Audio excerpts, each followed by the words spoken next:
Salam alaikum la famille des Z, j'espère que vous allez bien ainsi que tous vos proches. Bienvenue à tous et à toutes chez Renard des Surfaces, la chaîne qui parle, qui vit et qui respire le football. La famille, on va revenir sur le match entre l'Iberia et l'Algérie.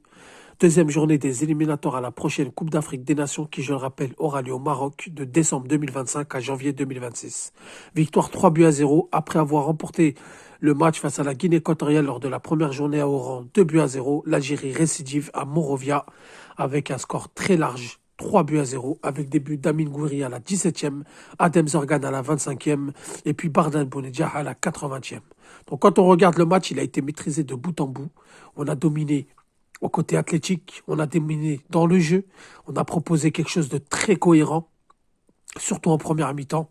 Première mi-temps réussie de Petkovic, là où il a échoué lors des matchs précédents, il a réussi aujourd'hui, même si en deuxième mi-temps ça a été moins bon, mais c'est resté bon quand même dans la solidarité, ça a été bon, ça a été la continuité de la première mi-temps, sauf que les joueurs, voilà, ils étaient un peu émoussés, ils étaient un peu fatigués, donc on a un petit peu plus subi, même beaucoup plus subi en deuxième période qu'en première mi-temps.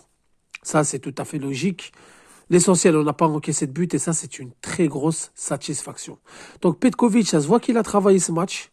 Ça se voit qu'à l'entraînement, il y avait de la concentration. Ça s'est ressenti sur le terrain. Et moi, je dirais même sur les deux matchs. Car j'avais dit, lors des émissions qu'on a faites sur ma chaîne et même en vidéo, j'avais dit que le match face à la Guinée équatoriale m'a laissé beaucoup de choses positives. M'a marqué beaucoup de choses. M'a montré beaucoup de choses. Et donc, aujourd'hui, je suis très satisfait de la victoire de l'Algérie face au Liberia. Donc, on est parti sur un 3-4-3 à mon goût, puisque Benrahma et Benzia, ils étaient chacun sur leur aile. Donc, Benzia à droite, Benrahma ailier gauche. Gouiri qui était en attaque, en pointe. On avait Zerouki Zorgan au milieu, Adjam, Farsi en piston, Manji Tougaï, Bensebaini dans une défense à 3 et Mandrea dans les cages. Donc pour moi, c'était un 3-4-3 et ensuite qui s'est transformé en 3-5-2 et à la fin du match en 4-3-3. Donc, que dire des prestations des joueurs Manji, Tougaï, Bensebaini, une défense au top. Rien à dire, rien à reprocher. Ils ont été combattants, ils ont été présents dans les airs, ils ont été présents dans les duels. Donc il n'y a rien à leur dire. Ils ont été bons. Surtout Tougaï que j'ai beaucoup critiqué, m'a beaucoup plu sur les deux matchs. Donc franchement, la vérité, bravo. Ben Sebaini, on connaît, hein, taille patron. Ça sert plus à rien de parler avec lui. En général, quand il est là, on perd pas. Ça s'est prouvé aujourd'hui, ça s'est prouvé face à la Guinée équatoriale. Quand il est là, c'est vraiment lui le taille patron en défense. Il faut plus qu'il bouge de cette défense. Farsi, nouvelle découverte, première sélection, deuxième sélection plutôt, mais première titularisation. Et quel match propre, posé. Il se précipite pas. Il reçoit le ballon, il lève la tête, il décale, il lève la tête. S'il n'y a pas de solution, il revient derrière, il propose des solutions. Franchement, la vérité, Mohamed Farsi, très bon joueur, joueur à suivre. Et je dirais même que Mohamed Farsi, il faudra le reconduire face au Togo. C'est comme ça qu'un joueur prend de la confiance. C'est comme ça qu'un joueur engrange du temps de jeu et c'est comme ça qu'un joueur progresse en sélection. Si on commence à le mettre en plaçant parce que Youssef Attal a trouvé un club et qu'il reviendrait plus en forme, moi je serais pas d'accord. Je vous dis la vérité. De ce que j'ai vu aujourd'hui de Mohamed Farsi, il faudra qu'il joue. En tous les cas, un des deux matchs face au Togo. Ça, c'est une certitude. Adjam, fidèle à lui-même, combatif en défense, il apporte du soutien en attaque. Il a épaulé Benrahma, que ce soit en première ou en deuxième période. Zerouki Zorgan, toujours au four et au moulin. Très beau but de Zorgan. Contrôle, frappe, c'est ce qu'on aime. Donc Zorgan et Zerouki, ils m'ont énormément plu. Alors la famille, je ne juge pas une prestation sur le match. Je m'enflamme pas parce qu'on a gagné 3-0 au Liberia. Je sais qu'il y en a beaucoup qui vont dire que le Liberia, c'est une équipe faible, qu'il n'y avait rien en face. Non, je suis désolé, il faut pas minimiser la victoire de l'Algérie. Certes, c'était une équipe faible tactiquement, techniquement, mais quand même, c'était une équipe agressive, c'était une équipe athlétique. Ça joue quand même un peu dans des clubs comme Hibernian, ça joue quand même à Victoria Plizen, ça joue quand même au Slavia de Prague. Donc il y a quand même des joueurs qui ont une formation professionnelle, il y a quand même des joueurs qui jouent dans des clubs, on va dire, moyens en Europe, qui goûtent un petit peu à la compétition européenne. Donc il faut pas minimiser la victoire algérienne, même s'il y a beaucoup de choses à travailler, même s'il y a beaucoup de choses à revoir, tout n'a pas été parfait. Mais voilà, faut pas minimiser la victoire algérienne. Benzia, il a été bon. Franchement, Benzia, il a été remuant. Il a été collectif. Il s'est battu. Il a cherché ses coéquipiers. Il a bien combiné, notamment avec Gouiri et Farsi. Donc, franchement, Benzia, j'ai aimé. Gouiri, Buteur, encore une fois, il engrange la confiance. On a le Gouiri qu'on voulait. On commence à avoir le Gouiri qu'on veut.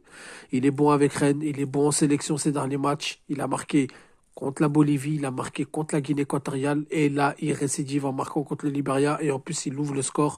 Ce qui nous donne un peu d'oxygène. Donc franchement, Gouiri, rien à dire. Très beau match. Il aurait pu même mettre un doublé suite à cette frappe détournée par le gardien. Très bel arrêt. Donc Gouiri, il n'y a rien à dire. Très beau match. Le seul X, c'est Benrahma. Benrahma, il va falloir qu'il soit plus remuant. Il va falloir qu'il arrête de se cacher derrière les défenseurs. Parce que quand on cherche la balle, quand vous regardez bien, toute l'équipe a été au mouvement. On décroche, on dézone. On vient chercher la balle, on va à gauche, on va à droite, on essaye de suivre le jeu, on essaye de lire le jeu. Benrahma, il était cloîtré sur son côté gauche, il attendait la balle dans ses pieds pour ensuite accélérer. C'est pas que ça le football. Quand on est un joueur technique, il n'y a pas que ça. Quand on voit qu'on a des défenseurs agressifs, qu'on a des défenseurs quand même qui rentrent dedans, il faut que tu ailles au contact du ballon.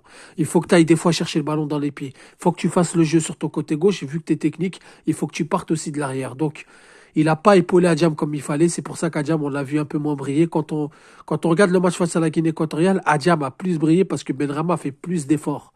Et là, Benrahma est resté cloîtré sur son côté gauche. Donc, on a pensé qu'Adjam a fait un plus mauvais match que face à la Guinée, alors que non. Adjam n'a pas été épaulé. C'est justement lui qui essayait d'aller chercher Benrahma. C'est lui qui faisait un petit peu le travail de Benrahma quand il était en phase offensive. Donc, l'équipe a toujours été en mouvement.